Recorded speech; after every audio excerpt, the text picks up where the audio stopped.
La première fois que j'ai vu la douleur d'un inconnu changer ma vie, j'étais assis dans un wagon de métro bondé pendant l'heure de pointe à Chicago. C'était un de ces matins d'hiver rigoureux où chacun est emmitouflé dans son propre monde, essayant de rester au chaud et de se rendre au travail. Je faisais ce que tout le monde faisait. Je fixais mon téléphone, les écouteurs sur les oreilles, évitant activement le contact visuel avec les autres passagers. C'est à ce moment-là que je l'ai entendu, une inspiration brusque, suivie du bruit de quelque chose qui tombe. J'ai levé les yeux pour voir une femme âgée qui venait de perdre la prise sur sa canne. Mais ce n'est pas la canne tombée qui a attiré mon attention, c'est son visage. La grimace de douleur, le léger tremblement de sa lèvre, la façon dont ses yeux se sont fermés pendant un instant. Et voici la partie étrange. Je l'ai ressenti. Pas seulement émotionnellement, mais physiquement. Mes propres muscles se sont tendus, mon estomac s'est noué, et pendant une fraction de seconde, j'aurais juré ressentir la même douleur qu'elle. Ce qui s'est passé à ce moment-là n'était pas seulement de la sympathie ou même de l'empathie standard. C'était quelque chose de plus primaire, de plus immédiat, quelque chose de câblé dans notre cerveau qui nous fait ressentir ce que les autres ressentent. Les scientifiques appellent cela l'effet neurone miroir, et c'est l'une des découvertes les plus fascinantes en neurosciences de ces dernières décennies. Mais laissez-moi revenir un peu en arrière.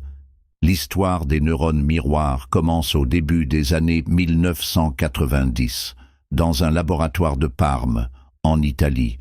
Les scientifiques étudiaient le cerveau des macaques, en particulier les neurones qui s'activaient lorsque les singes effectuaient certaines actions. Un jour, un chercheur nommé Vittorio Gallese mangeait un cornet de glace pendant une pause dans ses expériences. Alors qu'il savourait sa friandise, il remarqua quelque chose d'extraordinaire sur l'équipement de surveillance. Certains des mêmes neurones qui s'activaient lorsqu'un singe attrapait quelque chose s'activaient lorsque le singe le regardait manger la glace. Cette découverte accidentelle a donné lieu à des années de recherche qui révolutionneraient notre compréhension de la façon dont notre cerveau traite les actions et les émotions des autres. Ces neurones spéciaux, qui s'activent à la fois lorsque nous effectuons une action et lorsque nous observons quelqu'un d'autre effectuer la même action, ont été surnommés neurones miroirs. Mais les implications allaient bien au-delà de la simple copie d'action. Des recherches plus poussées ont révélé que les neurones miroirs sont fondamentaux pour la façon dont nous comprenons les émotions, les intentions et même la douleur des autres. C'est pourquoi vous pouvez grimacer lorsque vous voyez quelqu'un se cogner l'orteil, ou pourquoi votre cœur s'emballe lorsque vous regardez une scène de film pleine de suspense où le protagoniste est en danger. Après cette journée dans le métro, j'ai été fasciné par ce phénomène. J'ai commencé à le remarquer partout, dans la façon dont les foules bougent à l'unisson lors d'événements sportifs, dans la façon dont le bâillement d'une personne peut déclencher une réaction en chaîne, dans la façon dont un bébé ouvre automatiquement la bouche lorsqu'il regarde quelqu'un le nourrir. Il ne s'agissait pas simplement de comportements appris, mais de nos neurones miroirs à l'œuvre, créant un pont invisible entre les esprits. J'ai décidé de creuser plus profondément, et ce que j'ai découvert a changé ma compréhension des relations humaines pour toujours. J'ai discuté avec des neuroscientifiques, des psychologues et même des moines bouddhistes qui étudient la nature de la compassion depuis des décennies. Chaque conversation ajoute une dimension supplémentaire à cette histoire fascinante de la manière dont notre cerveau est câblé pour la connexion. Le docteur Sarah Chen, neuroscientifique à Stanford, m'a expliqué la situation de cette façon.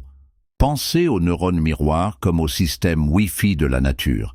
Ils nous permettent de télécharger les expériences des autres directement dans notre propre système nerveux. Lorsque vous voyez quelqu'un souffrir, vous ne comprenez pas seulement intellectuellement sa douleur. Votre cerveau recrée partiellement cette expérience pour vous. Cela explique pourquoi regarder quelqu'un d'autre souffrir peut nous faire sursauter physiquement, ou pourquoi voir quelqu'un pleurer peut nous faire pleurer. Nos neurones miroirs créent une simulation de leur expérience dans notre propre esprit, nous permettant de comprendre non seulement ce qu'ils traversent, mais aussi ce qu'ils ressentent. Mais c'est là que cela devient vraiment intéressant. Les neurones miroirs ne nous aident pas seulement à comprendre les autres, ils sont essentiels à l'apprentissage, au développement social et même à l'évolution culturelle. Pensez à la façon dont les bébés apprennent à sourire, à la façon dont nous apprenons l'accent des gens qui nous entourent, ou à la façon dont les mouvements sociaux se propagent au sein des populations. Les neurones miroirs sont à l'origine de tous ces phénomènes. Je me souviens d'avoir visité une classe de maternelle dans le cadre de mes recherches. L'enseignante lisait une histoire aux enfants et j'ai observé leur visage refléter inconsciemment ces expressions, écarquillant les yeux lorsqu'elle montrait de la surprise, fronçant les sourcils lorsqu'elle avait l'air inquiète, souriant lorsqu'elle le faisait. Ces enfants ne copiaient pas consciemment leur enseignante. Leurs neurones miroirs créaient automatiquement ces réponses, les aidant à apprendre non seulement les expressions faciales, mais aussi le contexte émotionnel qui les sous-tend. Cela m'a conduit à un autre aspect fascinant des neurones miroirs, leur rôle dans l'évolution humaine. Le docteur Marco Iacoboni, l'un des principaux chercheurs dans ce domaine, suggère que les neurones miroirs ont joué un rôle crucial dans le développement de la culture et de la société humaine. Avant que nous ayons le langage, m'a-t-il expliqué, les neurones miroirs nous permettaient de comprendre les intentions et les émotions des autres. Ils ont été notre première forme de communication. Réfléchissez-y un instant, avant que nous puissions dire « je ressens ta douleur » ou « je comprends ce que tu traverses ». Notre cerveau avait déjà développé un système pour partager directement les expériences. C'est comme si nous avions le Bluetooth émotionnel avant d'avoir des mots. Mais ce système n'est pas parfait. Tout comme certaines personnes ont une meilleure vue ou une meilleure audition que d'autres, les systèmes de neurones miroirs de certaines personnes sont plus actifs que d'autres. Cette variation pourrait aider à expliquer les différences de niveau d'empathie entre les individus.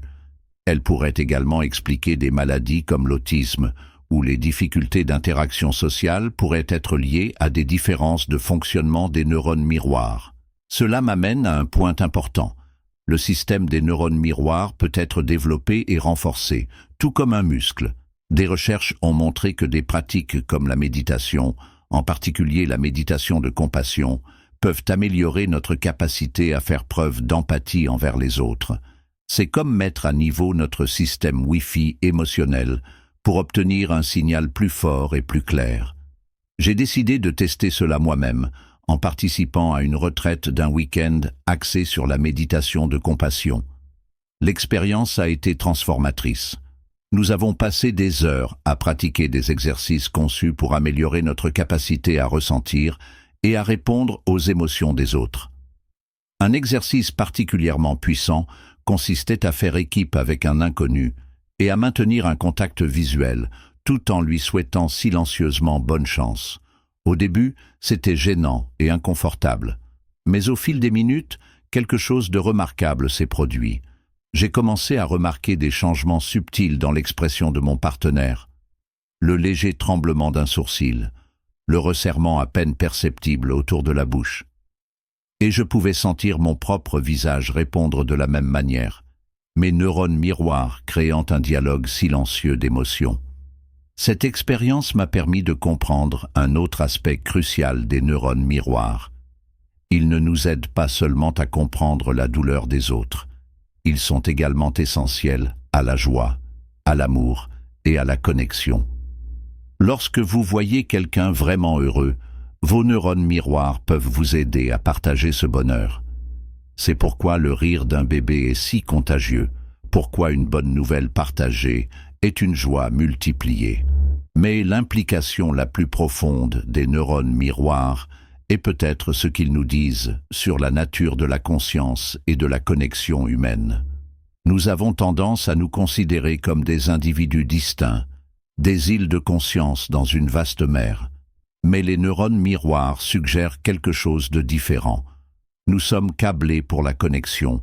Notre cerveau cherche constamment à comprendre et à partager les expériences des autres.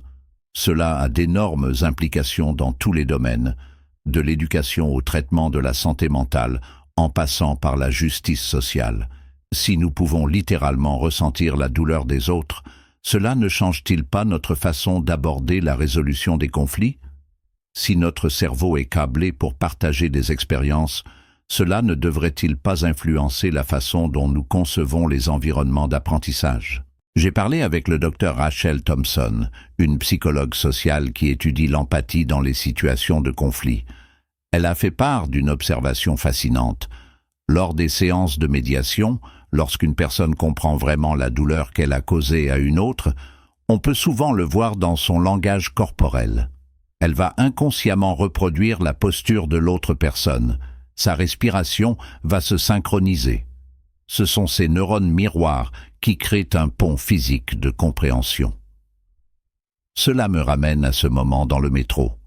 Après avoir vu la vieille dame laisser tomber sa canne, quelque chose d'intéressant s'est produit.